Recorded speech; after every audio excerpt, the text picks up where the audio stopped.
Radio Kapala Local News. Aron niya mapaligoon ang pagitabayo ngay tali sa kapulisan ng mga sektor sa Katilingban gipaygayon kagapon sa hapon ang tigom sa Ozoma City Advisory Group for Police Transformation and Development kon OCAGPT.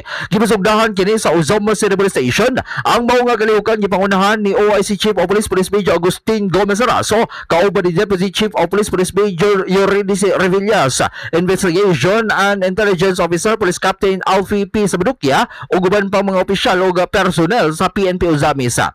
Gilangkuban ang OCAGPT sa mga representante gikan sa local government unit, business sector, academe, religious sector, transport sector, media, health sector ug uban pang mga organisasyon. Atol sa mga tigom gipasabot sa kapulisan nga ang katuyuan sa advisory group nga gabahin sa PNP Patrol Plan 2030 ug Performance Governance System.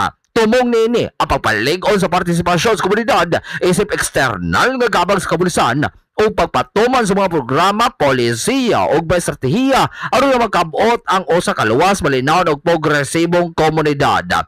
Gipasiug daw usab ang OCAGPT magasilbing tingos komunidad ug tambag sa ngadtos kapulisan sa paghulman nini sa mga programa nga mosangpot sa mas epektibo, transparent ug responsableng serbisyos kapulisan. Lagi usab sa gihimo sa mga sa naasoy nga kalihukan mao pagpili sa mga bag-ong opisyales sa Ozama City Advisory Group for Police Transformation and Development. Din napili nga chairperson mao si City Administrator Ms. Rotesa Grace Uwano, Vice Chairperson for Internal Affairs si City Councilor Attorney Mar Sapayan, Vice Chairperson for External Affairs mao si Ms. Arlene Villa, Secretary si City Councilor John Verduay Lungsod, Treasurer Engineer Kerwin C, Auditor Mr. Alton Perez.